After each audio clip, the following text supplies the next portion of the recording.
Good morning दोस्तों। आज फिर मैं आपके सामने आया हूँ कुछ केस डिस्कस करने के लिए।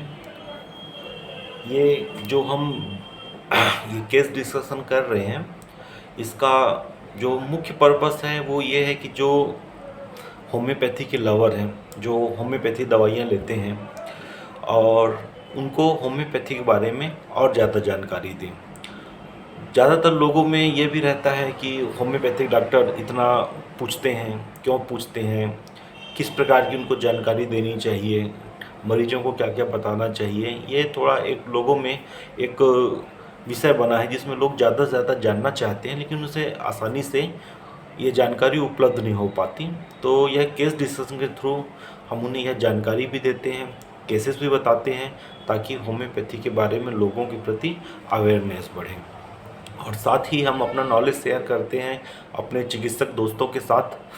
तो एक दूसरे से शेयर करने से हमें बहुत कुछ सीखने को भी मिलता है। तो आज एक केस डिस्कस करते हैं। एक पेशेंट मेरे पास आया अपनी मिसेस के साथ।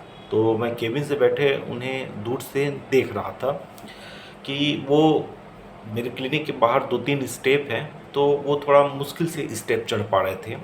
उनके कमर में दर्द था। वो आए, बैठे। उनका कहना था कि डॉक्टर साहब, ये कमर में बहुत दर्द कर रहा है और इसके कारण मैं काम भी नहीं कर पा रहा हूँ। कहीं से वो दवा लिए थे तो उनको थोड़ा बहुत आराम मिला था, लेकिन इतना भी आराम नहीं मिला था कि वो काम पे जा सके। तो उनका जो मुख्य कंसर्न था कि सर, मैं 3 दिन से घर में बैठा हूँ, छुट्टी लेके बैठा हूँ, काम नहीं कर पा रहा हूँ, तो मुझे कुछ ऐसी दवा दीजिए कि मेरा दर्द ठीक हो जाए और मैं काम करने लगूँ। तो मैंने उनसे पूछा और क्या दिक्कत होती है, तो बोलते हैं बहुत दिक्कत है, उठने बैठने में दिक्कत है, करवट लेने में दिक्कत होती है और मैं काम नहीं कर पाता, इस कारण छुट्टी लेना पड़ रहा है। 3 दिन से 4 दिन से मैं घर में ही बैठा हुआ हूँ, तो मुझे आप दवा दीजिए कि मेरा यह दर्द ठीक हो जाए। और मैंने उनसे और जानकारी ली। तो उन्हें क्या है, काम में परफेक्शन थे। बोले मैं काम बहुत अच्छे से करता हूँ, है ना, तरीके से करता हूँ। वो किसी कारखाने में मिस्त्री का काम करते थे, तो उनका शारीरिक वर्क होता था जिनमें उनको मेहनत भी लगानी पड़ती थी। तो वो अपना काम अच्छे से नहीं कर पा रहे थे, इसलिए वो काम में नहीं जा रहे थे। और दूसरा क्या है, उनको चिड़चिड़ाहट आ रही थी। उनकी पत्नी बताई कि जब से ये उनकी प्रॉब्लम बढ़ी है तो थोड़े चिड़चिड़े हो गए हैं, इनको गुस्सा जल्दी आता है। और मैंने पूछा कि दर्द होता है तो आप क्या करते हैं, तो उनका कहना था कि मैं आराम करता हूँ, आराम करने की इच्छा होती है, उठने का मन नहीं होता, और आराम करता हूँ तो मुझे ठीक लगता है। तो यह सब सिम्टम्स को देखते हुए हमने उन्हें नक्स भूमिका प्रिस्क्राइब की थी और कहा कि आप 3 दिन 4 दिन बाद रिज़ल्ट बताइए और जैसा है फिर आगे हम देखेंगे। तो उन्होंने उनको मैंने नक्स भूमिका 200 प्रिस्क्राइब की। तो 2 दिन बाद जब वो आए तो तकरीबन, हाँ, 3 दिन बाद आए, तो उन्होंने कहा कि सर, मेरा दर्द अब लगभग 60-70% ठीक हो चुका है। उनको जो मुख्य प्रॉब्लम थी, उनकी लुम्बर डिस्क में प्रोलैप्स आ गया था, तो जिसके कारण उनके पूरे पैर में भारीपन लग रहा था। तो दवा देने के बाद उन्होंने कहा कि मुझे लगभग 50 से 60% इसमें आराम आ चुका है, तो अब मुझे लगता है कि मैं काम में जा सकूँगा। तो कुछ दिन बाद दवा लेने के बाद उनका दर्द लगभग 95% लगभग ठीक हो गया था और वो काम भी आसानी से कर पा रहे थे। तो अब हम बताते हैं कि हमने उन्हें नक्स भूमिका क्यों दिया था।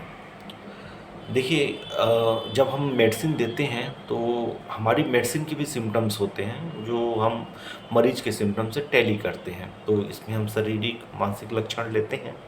तो जो नक्स भूमिका का जो पेशेंट होता है, वो अपने काम के प्रति डेडिकेटेड होता है, परफेक्शन होता है। यदि उसे थोड़ी सी भी तकलीफ़ होगी तो वह ज़बरदस्ती काम नहीं करेगा, वह आराम करना चाहेगा और तब तक आराम करता है जब तक कि वो पूरी तरीके से ठीक ना हो जाए। और पूरी तरीके से ठीक होने के बाद ही वो काम पे जाएगा और अपना जब तक उसकी तबीयत ख़राब रहेगी वो काम भी छोड़ देता है। क्यों? क्योंकि वह काम अपना परफेक्शन से करना चाहता है, वो ले दे के काम नहीं करना चाहता। वह चाहता है कि मैं फिट रहूँगा तो ही काम करूँगा, और इस दौरान उसे बहुत चिड़चिड़ाहट भी होती है, गुस्सा आती है। तो ऐसे कुछ सिम्पटम्स थे जो हमने उनमें ऑब्ज़र्व किया। इसके अलावा भी और सिम्पटम्स टैली करके हमने उन्हें नक्स-बोमी का दिया था। तो ऐसा देने से वह ठीक हो गया। इसी में कुछ और मेडिसिन भी आती हैं। आपके मन में विचार हो रहा होगा, ऐसा तो सबको लगता है, लेकिन ऐसा नहीं है। बीमारी में हर किसी मरीज का एडॉप्टेशन अलग-अलग रहता है, उसका रिएक्शन अलग-अलग रहता है। कोई बीमारी को किसी रूप में लेते हैं, कोई उससे ज़्यादा परेशान होते हैं, कोई कम परेशान होता है। तो हमारी मेडिसिन भी ऐसी है। किसी मेडिसिन के सिम्पटम्स ऐसे हैं कि मरीज परफेक्शन के साथ काम करना चाहता है, जैसे कि हमारा नक्स-बोमी का है। इसी से कंपेयर करें तो एक ब्रायोनिया मेडिसिन है। तो ब्रायोनिया मेडिसिन के जो पेशेंट होते हैं वो काम नहीं छोड़ना चाहते। अगर उनको दर्द भी होगा तो भी वो धीरे धीरे काम करते रहेंगे। दर्द होने के बावजूद वो काम करेंगे, जब तक सह सकते हैं काम करेंगे, लेकिन बैठेंगे नहीं। और डॉक्टर के पास आएंगे तो उनका मेन कंसर्न रहेगा, सर मुझे काम करने के लायक बना दीजिए, थोड़ा सा दर्द कम हो जाए तो मैं अपना काम करने लगूँगा। तो उस मरीज को थोड़ा सा भी आराम मिलेगा तो काम में चला जाएगा। ऐसे ब्रायोनिया के पेशेंट होते हैं। जबकि नक्स-बोमी का जो पेशेंट है, जब तक वो पूरी तरीके से ठीक नहीं हो जाएगा वो काम पे नहीं जाएगा। और एक कैलकेरिया फ्लोर मेडिसिन होती है। कैलकेरिया फ्लोर मेडिसिन का जो पेशेंट होता है उसको मेन दिक्कत होती है, सर इस काम के कारण, दर्द के कारण मेरा काम नहीं हो रहा है। मेरा काम नहीं हो रहा है तो मैं कमाऊँगा क्या?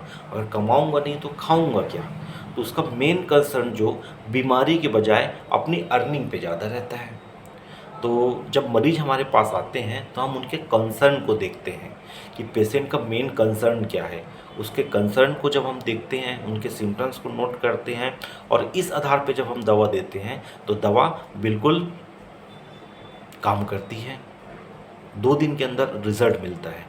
जो ये कहते हैं कि होम्योपैथी लेट से असर करती है, अगर इस आधार पे दवा दी जाए तो दवा देने से तुरंत कुछ ही देर में असर दिखना शुरू हो जाता है और जल्दी रिज़ल्ट मिलता है। सो दोस्तों, यदि आपकी भी कोई क्वेश्चन हो, कोई क्वेरी हो तो आप हमसे पूछिए, हम उनका जवाब देने की कोशिश करेंगे। अगली बार फिर एक नई मेडिसिन, एक नए केस के साथ और कुछ नई जानकारियाँ लेके आएंगे। तब तक के लिए बाय बाय।